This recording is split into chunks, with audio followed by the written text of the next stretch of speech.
getting this case back again a second time on this count under these circumstances it's very frustrating. It's very disheartening. It was a historic case. The first HIV patient in the state of Idaho convicted of intentionally spreading the deadly virus. More than a decade later now, he is back behind bars for allegedly offending again. Late this afternoon, in fact, we learned that the grand jury has indicted Carrie Stephen Thomas of 7 counts of knowingly transferring the HIV virus. And he's already served several years behind bars, but tonight that is where he finds himself once again. News Channel 7's Allison Newton broke this story on KTVB.com and joins us with more. Well, this was a landmark case in the 1990s, and as you mentioned, Thomas has since served time for the crime. But prosecutors say he once again had intimate relations without revealing his condition to his partner. He was well known in the community, a former BSU and NNU basketball player. But in the early 1990s, he became notorious for intentionally having sexual relations without revealing he was infected with the HIV virus. He was first accused of these crimes against several victims in 1990, but reached a plea agreement for the lesser charge of statutory rape, for which he served time and was released on parole.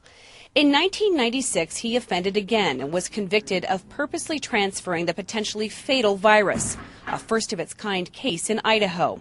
At the time, Thomas responded to accusations that he had no regard for human life. But a total disregard for life, I say no way. I fully understand the value of life and the value of every moment of life, because it may be my last. Thomas was given the maximum sentence of 15 years in prison, 7 of which were fixed.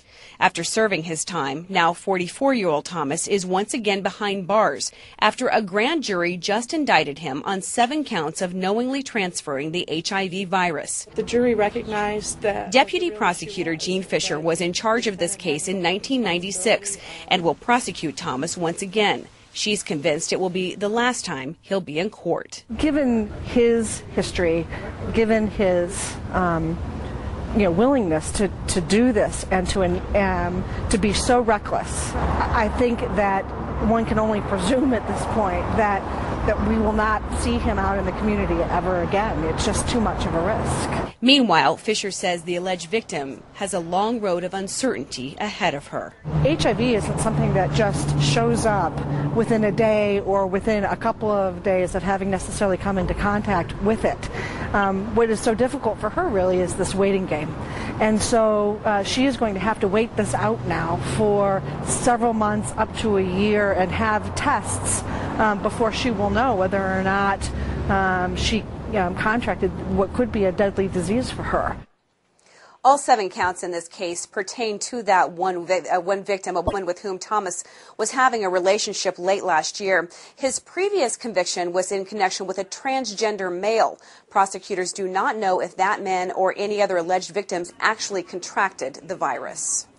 Well, Allison, thank you. If convicted, Thomas could face life in prison for being a persistent violator. If you have any information about Thomas or know of others who may have had relations with him, you are asked to call Crime Stoppers at 343-COPS. Yeah, zidaho.com has always been free, but now it's free-er.